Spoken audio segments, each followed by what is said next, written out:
저희는 지금 갈라디아서 2장을 살펴보고 있는데요. 지금까지 바울은 자신의 사도직 그리고 자신이 전한 복음의 신적인 기원에 대해서 계속 설명해 왔었습니다. 그리고 당시 할례를 받고 율법을 준수해야만 구원을 받는다고 주장했던 거짓 교사들을 비판해 왔었죠. 앞에까지 그런 내용이 포함되어 있었습니다. 그 이후에 2장을 보시면 14년 후에 바울이 바나바와 디도를 데리고 예루살렘에 올라왔다고 말합니다. 그때 할례자들이 디도에게 강제로 할례를 받도록 강요를 해서 바울이 그것에 한시도 복종하지 않았고 복음의 진리가 이들 가운데 머무르도록 했다라고 말했죠. 그래서 저희 모두도 이 말씀을 따라서 복음의 진리가 항상 우리 가운데 머무르도록 해야 한다고 했었습니다. 그런데 사실 저희는 단순히 복음의 진리가 그저 우리 가운데 머무는 것에 안주해서는 안 됩니다. 거기서 뭔가 더 적극적으로 나아가야 합니다. 그러니까 지난 시간에 저희가 우리는 세상과 타협하면 안 되고 바른 교리를 분별해야 되고 그다음에 우리한테 있는 이 복음의 진리에 해가 가지 않도록 모든 행동을 삼가야 한다라고 말씀을 드렸었는데 단순히 거기서 멈춰서는 안 되고 더 뭔가 적극적으로 이 복음의 진리를 따라서 행해야만 한다는 겁니다. 그것이 바로 예수님께서 저희들에게 원하시는 바였습니다. 주님께서 마지막으로 이제 지상 명령을 남기실 때 이렇게 말씀하셨죠. "내가 너희에게 분부한 모든 것을 가르치고 그들로 하여금 그것을 지키게 하라."고 하셨습니다. 여기서 지키게 하라는 말은 그들로 하여금 이것을 준수하게 하라, 이것을 이행하게 하라는 말씀이었습니다. 그리고 주님께서는 복음서에서 계속해서 "너희는 나를 따라와라." 고 말씀하셨죠. "영생을 얻기 위해서 내가 어떻게 해야 합니까?"라고 물어봤던 그 젊은 율법 선생에게도 "너가 가진 모든 재물을 다 팔고 와서 나를 따르라."고 했습니다. 그래서 이걸 통해서 저희는 오늘날 우리도 복음의 진리를 따라서 예수님께서 걸어가신 길을 따라서 살아가야 한다는 사실을 충분히 알 수가 있는 것이죠. 그러면 우리가 구체적으로 이 복음의 진리를 따라서 살아가기 위해서는 어떻게 해야 할까요? 성경에서는 이걸 아주 다양한 방식으로 묘사를 하고 있습니다. 그래서 저희가 이 성경의 정통한 자가 되어야만 복음의 진리를 따라서 살아갈 수가 있게 되겠죠. 근데 오늘 저희가 읽은 이 갈라디아서 말씀에서 바울은 그것을 보다 직접적으로 언급해 주고 있습니다. 14절 보시면 복음의 진리를 따라 바르게 행하는 것에 대해서 바울이 언급을 하고 있죠. 바울이 이것을 언급하게 된 하나의 사건이 있었습니다. 그게 바로 11절부터 14절 내용에 있는 건데요. 바울은 2장 10절까지 예루살렘에서 있었던 일을 얘기하고 11절에 오면서 이제 새로운 사건을 말하기 시작합니다. 그 배경은 바로 안디옥이라고 여기서 얘기를 하고 있죠. 안디옥은 당시 개종했던 이방인들 중심으로 이루어져 있던 교회였습니다. 그리고 거기서 처음으로 이방인 선교가 시작되었고 또 거기서 처음으로 성도들이 그리스도인이라 칭함받았던 받았다는 점에서 아주 중요한 도시라고 할 수 있었죠. 근데 이 안디옥의 게바 그러니까 베드로가 이르렀을 때 책망받을 일이 있기로 바울이 그를 대면해서 책망했다고 말하고 있습니다. 그럼 무슨 일로 베드로를 책망했는가 했을 때 그 내용은 12절부터 나타나고 있습니다. 여기를 보시면 베드로가 어떤 그리스도인들과 함께 식사를 하고 있었다는 점을 우리가 알 수가 있죠. 그런데 야고보에게서 온 이들이 이 식사 자리에 왔을 때 베드로가 그들을 들여와서 떠났다고 말합니다. 그럼 결국에 이게 바울로부터 책망받을 일이고 베드로가 잘못한 일이라는 건데 왜 이것이 잘못된 일인지에 대해서 우리가 이해하기 위해서는 두 가지를 알아야 합니다. 하나는 야고보에게서 온 어떤 이들이 과연 어떤 자인가이고요. 두 번째는 베드로는 이들을 왜 두려워했는가입니다. 이 첫 번째 질문과 관련해서 야고보에게서 온 어떤 이들은 안타깝게도 저희가 어떤 자들인지 정확하게 알 수가 없습니다. 야고보가 파송한 인물들인지 아니면 야고보가 지도자로 있었던 예루살렘 교회에서 왔던 자들인지 알 수 없습니다. 다만 우리가 하나 확신할 수 있는 것은 이들은 그리스도인이었음에도 불구하고 여전히 유대인과 이방인은 함께 식사하면 안 된다고 믿는 자들이었다는 사실입니다. 바로 이 사실이 두 번째 문제를 해결하는 키가 됩니다. 베드로가 왜 그들을 두려워했는가 했을 때 그 야고보에게서 온 자들이 이 이방인들과의 식탁 교제를 반대하고 있었기 때문인 거죠. 그래서 베드로는 이들이 자신에게 왔을 때 그들이 분명 자신에 대해서 비판할 것이고 책망할 것이고 또 어떻게 보면 높이 쌓여 있었던 그 자신의 위신이 약화될 것을 염려했을 겁니다. 그걸 두려워해서 피했던 것이죠. 그럼 이 야고보에게서 온 자들이 이방인과의 식탁 교제를 문제 삼았던 이유는 과연 무엇이었을까요? 그것은 당시 그들이 믿고 있던 율법과 관련돼 있습니다. 여러분들이 레위기 10장을 보면 아시겠지만 유대인들은 정한 음식과 부정한 음식이 나뉘어져 있었습니다. 근데 이들은 이때까지도 그것을 준수하고 있었던 것이죠. 자신들이 이 음식법, 정결법, 의식법을 지켜야만 자신의 정체성을 유지할 수 있다고 이들은 생각하고 있었습니다. 그래서 여러분들 다니엘서를 보시면 다니엘이 그런 말을 하는 장면이 나옵니다. 당시 바벨론 느부갓네살 왕에게 끌려갔었는데 그때 왕이 주는 음식을 자신이 안 먹겠다고 했었죠. 왕이 주는 음식과 포도주를 내가 안 먹겠다. 그렇게 환관장에게 부탁을 했었습니다. 이렇게 부탁을 한 이유가 바로 이 음식법을 그가 따르고자 했었기 때문인 것이죠. 어 뿐만 아니라 신구약 중간기 문헌을 여러분들이 보시면 그때 유대인들이 이 음식법을 지키기 위해서 목숨까지도 내놓았다라는 기록을 여러분들이 발견할 수 있습니다. 더 나아가서 그 당시 엄격했던 유대인들은 이 음식법을 더 엄밀하게 더욱 철저하게 지키도록 세부적인 제한 규정들을 만들어 놨기 때문에 그게 당시 유대인들에게 영향을 미치고 있던 상황이었습니다. 그러다 보니 이런 유대인들의 입장에서 당시 식탁과 관련해서 음식과 관련해서 아무런 법도 없었던 이방인들과 교제를 한다는 것이 용납될 수가 없었던 것이죠. 더 나아가서 그들은 본질적으로 이방인들을 우상 숭배자로 그리고 부정한 자들로 보고 있었습니다. 그런 이유에서라도 그들은 이들과의 식탁 교제를 용납할 수가 없었던 것이죠. 근데 여기서 저희가 한 가지만 더 생각해 보아야 할 것은 예수님께서 십자가에 죽으심으로써 그때 휘장이 갈라졌고 율법이 완성되었다는 것이 드러났습니다. 그리고 유대인들과 이방인 사이의 담이 허물어졌다는 것도 온 세계에 선포가 되었었습니다. 그런데 이 유대인들은 그리스도인들이었음에도 불구하고 왜 계속해서 이 이방인과 식탁 교제를 반대하고 있었던 걸까요? 그것은 예수님의 죽음으로 그렇게 율법이 완성된 것 맞고 유대인들과 이방인들과의 그 담이 무너진 것도 맞지만 이들은 여전히 그 사실을 깨닫지 못하고 있었기 때문입니다. 사실 베드로도 이것을 나중에서야 깨닫게 됩니다. 더군다나 이들이 왔던 곳은 예루살렘인데 그것은 아주 보수적인 도시였죠. 그리고 어떻게 보면 구약에서 신약으로 넘어가는 그 과도기였기 때문에 이들의 이런 행동은 저희가 충분히 이해할 수가 있는 겁니다. 바로 이 사실을 알아야 오늘 사건의 의미를 저희가 분명히 이해할 수 있는 것이죠.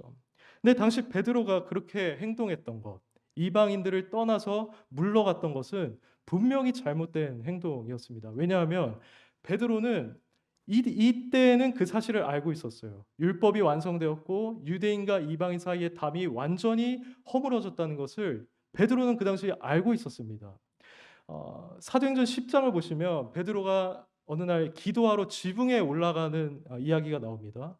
거기 올라가서 기도를 하는데 한 환상을 하나님께서 보여주시죠. 위에서 한 보자기가 내려오고 거기에 네 발 달린 짐승, 기는 짐승, 그리고 날개 달린 짐승들이 나옵니다. 하나님께서 베드로야, 네가 이것을 잡아먹으라고 하십니다. 그때 베드로가 하나님, 저는 그렇게 할 수 없습니다. 저는 지금까지 이런 속된 것 먹지 않아왔고, 전 앞으로도 먹지 않을 겁니다. 라고 했었습니다. 그랬더니 하나님께서 내가 깨끗하다 한 것을 내가 속되다 하지 말라고 말씀하시면서 더 이상 이 음식법이 유효하지 않다는 것을 분명하게 베드로에게 알려주셨습니다. 그리고 유대인과 이방인 사이에서도 얼마든지 이제 교제할 수 있는 길이 열렸다는 것을 알려주셨죠. 그래서 베드로가 그 당시 고넬료에게 복음 전하러 가서 이렇게 말했습니다. 유대인으로서 이방인과 교제하며 가까이 하는 것이 위법인 줄은 너희도 알거니와 하나님께서 내게 지시하사 아무도 속되다 하거나 깨끗하지 않다 하지 말라 하시기로 부름을 사양하지 아니하고 왔노라고 했습니다.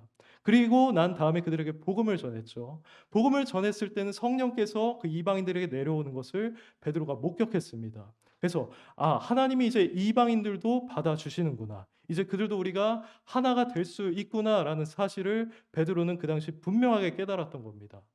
이렇게 알고 있었기 때문에 안디옥에서 베드로는 이방인들과 자유롭게 식탁 교제를 하고 있었던 거예요. 근데 그는 이런 자신의 내면의 확신을 가지고 있었음에도 불구하고 야고보에게서 온 자들이 왔을 때 그런 확신을 거슬러서 행동을 해버렸습니다.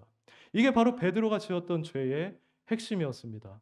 이런 위선적인 죄, 자신의 신념과 모순되는 죄를 범했던 것이 그의 죄의 본질이었다는 거죠. 이후로 남은 유대인들 그리고 바나바까지 거기에 유혹돼서 함께 죄를 짓게 되었다고 13절에서 말하고 있습니다. 바울은 바로 이러한 베드로의 행동이 그리고 유대인들과 바나바의 행동이 너희가 복음의 진리를 따라서 바르게 행한 것이 아니다라고 분명하게 선언합니다. 실제로 그러했습니다. 복음의 진리는 유대인과 이방인 사이 담이 허물어졌다고 분명하게 말합니다. 에베소서 2장을 보시면 그는 우리의 화평이신지라 둘로 하나를 만드사 원수된 것 곧 중간에 막힌 담을 자기 육체로 허시고라고 합니다. 예수님께서 그들 사이에 있는 담을 완전히 제거하셨다는 말입니다. 또 갈라디아서 저희가 아까 읽은 본문을 보시면 유대인이나 헬라인이나 종이나 자유인이나 남자나 여자나 다 그리스도 안에서 하나가 되었다라고 말합니다. 이런 점을 생각했을 때 베드로가 행했던 행동은 분명히 복음의 진리에 있어서 어긋나는 행동이었던 거죠. 책망받아 마땅했던 거고 그거는 결코 사소한 문제가 아니었습니다. 어떻게 보면 복음의 본질을 왜곡시키고 그것을 무효화할 수도 있는 심각한 행동이었던 거죠. 그래서 바울은 베드로를 공개적으로 책망하면서 14절에서 이렇게 말합니다. 내가 유대인으로서 이방인을 따르고 유대인답게 살지 아니하면서 어찌하여 억지로 이방인을 유대인답게 살게 하려느냐 하였노라고 합니다. 이 말씀을 여러분들이 이해하시기 위해서는 첫 구절을 보셔야 합니다. 네가 유대인으로서 이방인을 따르고 유대인답게 살지 아니하면서라는 말은 베드로가 이미 그 진리를 깨닫고 이방인과 교제하는 데 자유로워졌으며 더 이상 음식법과 율법에 매이지 않는 상태에 있었다는 것을 보여줍니다. 그래서 그는 유대인처럼 살지 않았고 이방인처럼 살아갔던 것이죠. 근데 하지만 그에게 문제가 있었던 것이 야고보에게서 온 자들이 왔을 때 그가 떠나 물러감으로써 이방인들에게 무언의 압력을 가하게 됐습니다. 그것은 무엇이냐면 너희가 우리 유대인들과 교제하기 위해서는 너희도 우리들의 관습을 따라야 한다는 메시지를 그들에게 주었던 거죠. 그래서 이런 모습을 봤던 이방인들은 우리도 그들과 교제하기 위해선 저들의 관습을 따라야 하는구나. 저들의 음식법, 저들의 율법 따라야 하는구나라고 생각을 했을 겁니다. 그게 바로 억지로 이방인을 유대인답게 살게 하려 했다는 바울의 해석인 것이죠. 여기까지가 오늘 저희가 살펴볼 안디옥 사건인데요. 이 말씀에서 저희가 주목해야 할 것은 복음의 진리를 따라 바르게 행하는 것에 대한 바울의 관심입니다. 여기서 바르게 행한다는 말의 원어는 바르게 걷는다. 그 길을 따라 똑바르게 걸어간다라는 의미입니다. 바울은 2장 5절에서 복음의 진리가 그 개인과 공동체 안에 머무르는 것에도 관심을 가지고 있었지만 그 개인과 공동체가 이 복음의 진리를 따라서 바르게 올곧게 걸어가는데 지대한 관심을 가지고 있었습니다. 이런 점에서 예수님의 그 복음을 믿는 저희들도 그 진리를 믿는 저희들도 단순히 우리 가운데 진리가 머무는 것뿐만 아니라 그 복음의 진리를 따라서 바르게 올곧게 따라 행하는 것에도 관심을 가져야 마땅하겠죠. 이 당시에 베드로는 그때 그 자리를 굳건하게 지키고 교제하는 것이 복음의 진리를 따라서 바르게 행하는 것이었습니다. 반대로 저희는 어떨까요? 저희도 일상생활하면서 복음의 진리를 따라 살아가기로 결단해야 하는 순간들이 있을 겁니다. 예를 들면 내가 죄를 짓지 않기로 선택을 한다든지 하나님 사랑, 이웃 사랑 원리에 따라서 살아간다든지 세상을 사랑하지 않겠다고 결단한다든지 복음을 전한다든지 구제를 행한다든지 이런 것들이 다 복음의 진리를 따라 살아가는 삶이라고 할 수가 있을 겁니다. 저희는 그렇게 살아야 하는 거죠. 근데 오늘 본문은 저희가 그렇게 살아가기 위해서 몇 가지 주의할 것이 있음을 보여주고 있습니다. 그 첫 번째는 바로 두려움입니다. 저희는 복음의 진리를 따라서 살아가기 위해서는 이 두려움이라는 것을 이겨내야 합니다.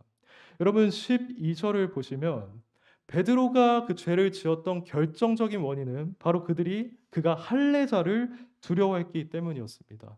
베드로는 분명히 자신이 어떻게 행해야 하는지를 확실하게 알고 있었어요. 내가 이걸 해도 되나? 안 되나? 고민할 필요가 없이 그는 분명하게 알고 있었단 말입니다. 근데 그럼에도 불구하고 그는 이들로부터 책망을 받을까 봐, 비난을 받을까 봐, 위신이 약해질까 봐, 그 두려움 때문에 결국 그 자신의 양심에 거스르는 행동을 하고 말았습니다.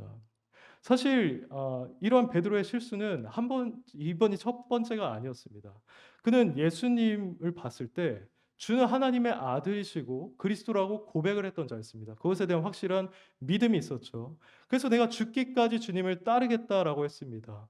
예수님께서 "너희가 날 버릴 것이다."라고 할 때도 "아닙니다. 저는 끝까지 주님 떠나지 않을 것이고 내가 죽을지라도 주님을 부인하지 않을 것입니다."라고 호언장담을 했었습니다.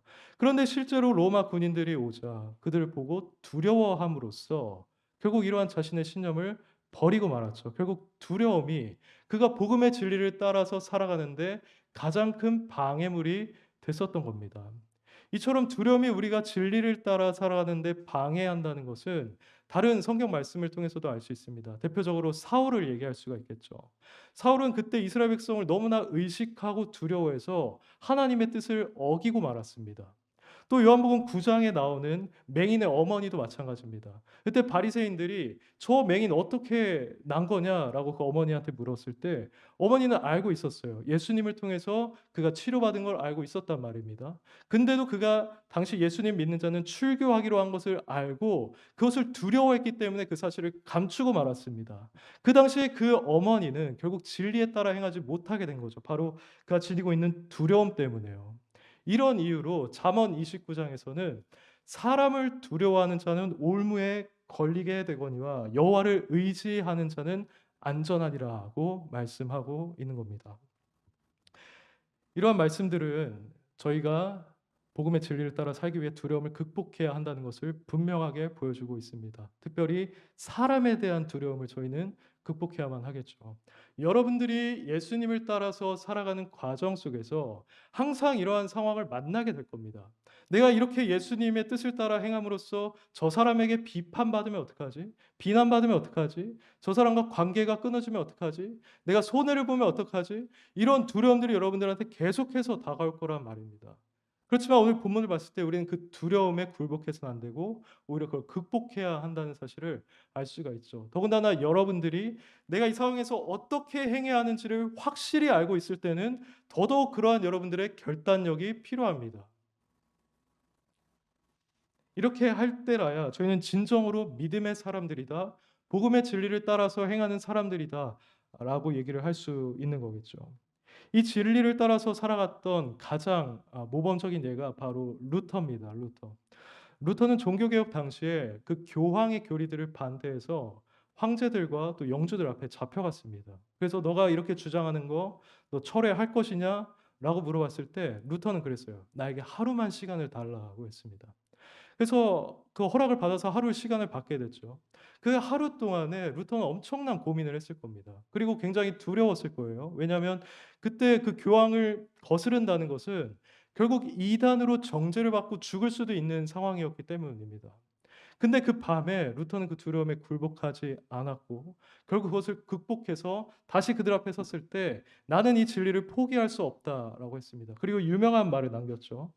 "내 양심은 하나님의 말씀에 사로잡혀 있습니다. 나는 아무것도 철회할 수 없고 또 그럴 생각도 없습니다. 왜냐하면 양심에 반해서 행동하는 것은 안전하지도 못할 뿐만 아니라 현명한 일도 아니기 때문입니다. 하나님이여 이 몸을 도우소서. 아멘이라고 했습니다. 루터는 실로 두려움을 극복하고 진리를 따르는 선택을 했었던 겁니다. 루터의 이러한 결단이 있었기 때문에 종교개혁은 중간에 실패하지 않고 끝까지 성공할 수가 있었던 것이죠. 그러므로 사랑하는 성도 여러분, 저희들도 이 복음의 진리를 따라 살기 위해서 여러분들에게 다가오는 모든 두려움들을 극복해내시길 바라고 이겨내시기를 바랍니다. 물론 여러분들에겐 이 루터처럼 진리냐 생명이나 하는 선택의 기로에 서지는 않을 겁니다. 당장은 그러진 않을 겁니다. 하지만 여러분들에겐 수많은 상황들이 발생할 것이고 수많은 두려움들이 닥치게 될 겁니다. 여러분도 이 베드로처럼 선택의 기로에 서게 될 겁니다. 그때 여러분들은 사람을 두려워하는 것이 아니라 하나님을 두려워하시는 가운데 선택하셔야만 합니다. 그렇게 나아가십시오. 그리고 그렇게 나아갈 때 설령 여러분들에게 실제적인 불이익이 온다 할지라도 여러분들에게 어려움이 닥친다 할지라도 그것으로 낙심하지 마십시오. 하나님께서는 여러분들의 그러한 선택과 결단을 귀하게 여기실 것이고 모든 것이 합력하여서 선을 이루게 하여 주실 겁니다. 그래서 저희들이 이것을 기억하면서 복음의 진리를 따라서 바르게 행하는 자들 되기를 간절히 원합니다. 두 번째로 여러분들이 복음의 진리를 따라서 행하기 위해서 주의할 것은 다른 사람들이 나아가는 길을 무분별하게 따라가서는 안 된다는 겁니다. 이것이 바로 바나바와 그리고 다른 유대인들이 빠졌던 실수였습니다. 본문을 한번 보실까요? 여기 보시면 베드로가 먼저 잘못된 행동을 하고 다른 그리스도인들과 바나바도 그 행동에 유혹되었다라고 말합니다. 여기서 외식이라고 번역된 단어는 어떻게 보면 위선이라고 표현할 수도 있는데요. 그 이유는 자신 안에 믿는 신념과 다르게 행하는 것을 표현하기 위해 쓰인 단어이기 때문입니다. 이 단어는 어떻게 보면 바나바에게 가장 강력하게 적용될 수가 있었어요. 왜냐하면 바나바는 처음부터 이방인 선교에 아주 열심을 냈던 자였습니다. 그리고 그것을 성공하는 것도 목격했던 자였어요. 이방인들이 주님께 돌아오는 것을 목격했던 증인이었습니다. 그는 수없이 많은 이방인들과의 교제를 했을 거예요. 근데 그럼에도 불구하고 바나바도 결국에는 이러한 베드로의 외식을 따라갔었단 말입니다. 그러면 바나바가 어떻게 하다가 이 외식에 끌려가게 됐느냐? 그 일을 봤을 때 13절을 보시면 그들의 외식에 유혹되었느니라고 합니다. 여기서 유혹되었다라는 말은 제대로 된 의미에 따르면 함께 끌려가게 됐다, 휩쓸리게 되었다라는 의미를 가지고 있습니다. 그래서 다른 번역본들은 바나바도 그들의 위선에 끌려갔습니다, 휩쓸려 갔습니다라고 번역을 하는데 이게 가장 적절한 번역이라고 저희가 말할 수가 있겠죠. 이런 점을 봤을 때 저희는 진리에 따라 행함에 있어서 다른 누군가의 잘못된 행동, 그들의 사상에 따라가는 우를 범해서는 안 된다는 교훈을 얻을 수가 있습니다. 특별히 그 잘못된 행동을 하는 자가 이 베드로처럼 영향력이 있고 유력한 자일 때는 더더욱 그렇습니다.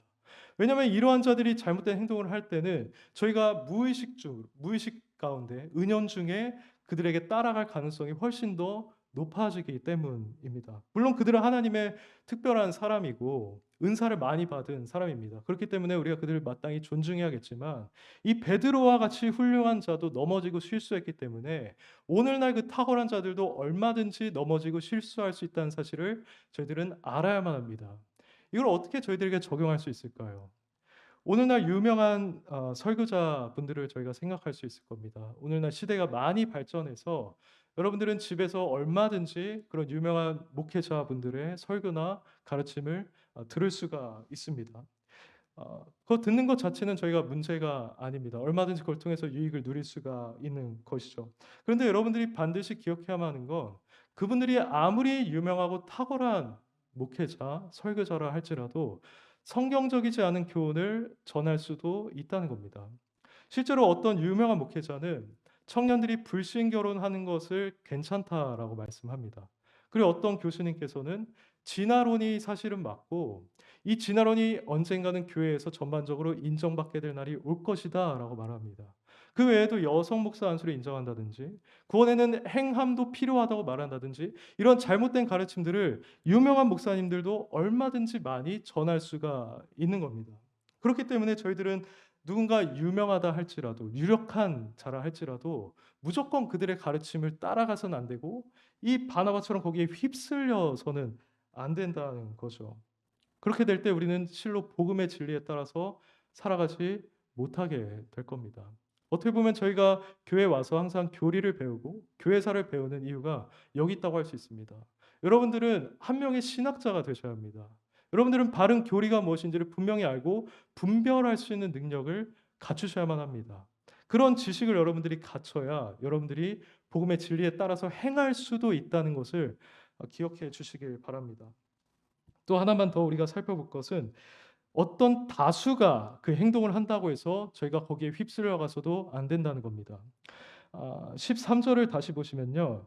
여기 남은 유대인들도 그와 같이 외식함으로 바나바도 그들의 외식에 유혹되었느니라고 하는데 이것을 조금 더 원어에 따라서 해석을 하면 남은 유대인들도 외식을 하였다. 그 결과 그러므로 바나바도 그들의 외식에 휩쓸려 갔다라고 저희가 번역할 수 있습니다. 그러니까 중간에 이 접속사가 있다는 거예요. 남은 유대인들 그 많은 자들이 외식에 참여하게 되었기 때문에 그 결과로 바나바도 그 외식에 휩쓸려가게 됐다라고 저희가 이해해야 한다는 말입니다. 여러분들 아시다시피 다수에는 힘이 있습니다. 만약 저를 제외하고 여러분들이 다 무언가를 하고 있다면 저도 그것을 해야 한다는 그런 어떤 압박감을 느끼게 될 거예요. 그게 다수가 주는 힘인 것이죠. 근데 오늘 본문은 저희가 그런 다수가 주는 힘, 그것에 휩쓸려 가서는 안 된다라고 말을 하고 있습니다. 저희는 만약 오늘날 주변에 많은 사람들이 잘못된 신앙생활을 하고 있으면 '아 나도 저렇게 신앙생활을 해야 되겠구나. 내가 지금 너무 답답하게 하고 있고 미련하게 하고 있구나.' 이렇게 생각할 것이 아니라 '아 저런 신앙생활은 잘못된 것이다.'라고 분별을 하셔야 하고 바른 신앙생활을 붙잡을 수 있는 능력을 기르셔야 합니다. 다른 모든 사람들이 어떤 은사를 따라간다 할지라도 기복신앙을 따라가거나 죄를 가볍게 여긴다거나 교리를 무시한다거나 세상을 살아가는 그런 신앙생활을 한다고 할지라도 여러분들만은 굳건하게 이 진리를 붙잡고 서셔야 한다는 겁니다. 이런 점에서 우리는 여호수아와 갈렙을 본받을 필요가 있는 겁니다. 그 당시 가나안 땅을 정탐할 때 10명은 이 땅에 대해서 악평을 했었어요. 그리고 수많은 유대인들이 그 10명의 악평에 휩쓸려 갔습니다. 반면에 갈렙과 여호수아는 우리는 하나님의 약속을 믿는다. 우리 하나님을 의지한다 하면서 굳건하게 섰었죠. 그래서 결국 그 둘은 가나안 땅에 들어가게 되었고 나머지 그 절대 다수는 모두 다 광야에서 죽고 말았습니다. 이걸 통해서 저희는 동일한 교훈을 발견할 수가 있는 것이죠. 그러므로 여러분들 꼭 다수가 행한다고 해서 그것이 바른 행동이 아니라는 것을 기억하시고 여러분들이 설령 소수로 남는다 할지라도 바른 복음의 진리를 따라서 행하는 성도님들이 되시기를 바랍니다. 마지막으로 오늘 본문에 따르면 여러분들이 복음의 진리를 따라서 행하기 위해서는 여러분들에게 포용력이 있어야만 합니다. 이때 야고보에게서 온 어떤 이들은 그리스도인이었지만 자신들이 가지고 있는 생각으로 이 이방인들을 판단하고 있었어요. 자신들의 관습을 따르는 자들만이 자신과 교제할 수 있다고 생각했습니다. 그런 오류에 빠져 있었던 거죠. 이런 모습은 우리 가운데서도 얼마든지 많이 나타날 수가 있습니다. 저희는 보통 성도님들 사이에서 교제할 때, 아, 이분은 뭔가 나랑 성격이 좀 다른 것 같다. 이분 나랑 가치관이 다른 것 같다. 정치적인 견해가 다르다. 신앙적인 수준도 다르고 특정 일에 대해서 신앙적인 견해도 다르다라고 하면서 그분과 교제하기를 꺼리는 그러한 경향이 있습니다. 좀 극단적인 분들은 그런 분들을 신앙적으로 잘못된 사람이라고 아예 판단하고 정죄하고 배척해 버리기도 하시죠. 하지만 이런 것은 복음의 진리를 따르는 바른 행동이 결코 아닙니다. 복음의 진리를 따르는 자는 그 갈라디아서 말씀을 기억합니다. 누구든지 다 그리스도 안에서 하나라는 말씀을 기억합니다. 그 고린도전서 말씀을 보시면 예수님이 머리시고 우리는 다 그분 안에서 지체가 된 한 몸이라고 말합니다. 이런 이유로 예수님은 너희가 서로 사랑하라고 말씀하셨던 것이고 마지막으로 주님이 이제 십자가에서 못 박혀서 죽으시기 전에 저들로 하여금 하나가 되게 하여 주십시오라고 기도하셨던 겁니다. 그래서 에베소서에는 이런 중요한 말씀이 있습니다. 너희가 부르심을 받은 일에 합당하게 행하여 모든 겸손과 온유로 하고 오래 참음으로 사랑 가운데서 서로 용납하고 평안에 매는 줄로 성령이 하나 되게 하신 것을 힘써 지키라고 합니다. 여기서 서로 용납하라는 말은 말 그대로 그 사람을 있는 그대로 받아들이라는 말입니다. 그리고 성령 안에서 하나 되게 하신 것을 힘써 지키라는 말은 이 하나됨을 지키는 데 열심히 노력하라는 말입니다. 뭔가 적극적으로 우리가 행해야 한다는 말입니다. 이 말씀을 고려하면 우리가 조금만 틀어져도 바로 상대방을 비판하고 분열하는 이런 모습이 참 부끄럽다고 할 수가 있을 겁니다. 그러므로 사랑하는 성도 여러분, 서로의 있는 모습을 그대로 용납하시길 바랍니다. 여러분들과 아무리 견해가 차이가 난다 할지라도, 여러분들과 성격이 다르다 할지라도, 여러분들과 맞지 않는다 할지라도 그분을 사랑하시길 바랍니다. 그분은 예수님께서 자신의 피로 사신 한 지체입니다. 예수님께서 여러분에게 칭찬하시는 사랑은 여러분들 잘 맞는 사람을 사랑하는 그 사랑이 아닙니다. 오히려 여러분들과 잘 맞지 않는 사람, 여러분들이 싫어하는 사람, 어쩌면 원수로 여길 수도 있는 사람을 사랑하는 그 사랑을 예수님께서는 칭찬하시고 그것이 바로 우리가 실현해야 할 기독교적인 사랑입니다. 물론 그렇다고 해서 우리가 모든 그러한 사람들의 잘못된 견해를 용납해서는 안 되겠죠. 우리는 진리에 대해서는 확실한 태도를 취해야만 합니다. 바울이 바로 그랬던 겁니다. 바울은 다른 모든 문제에 있어서 아주 포용적인 인물이었어요. 근데 베드로가 이 문제에 대해서 잘못 행동하자 그 수많은 성도들이 있던 공개적인 자리에서 그 유력한 베드로를 대놓고 책망을 했던 겁니다. 그만큼 바울은 진리에 대해서는 확실하고 단호한 태도를 취했던 것이죠. 저희도 서로를 사랑하는 가운데 이러한 확실함과 단호함은 분명하게 가지고 있어야 하겠습니다. 이제 말씀을 맺겠습니다. 오늘 갈라디아서 2장 말씀으로 저희가 복음의 진리를 따라서 바르게 행해야 한다는 것을 살펴봤는데요.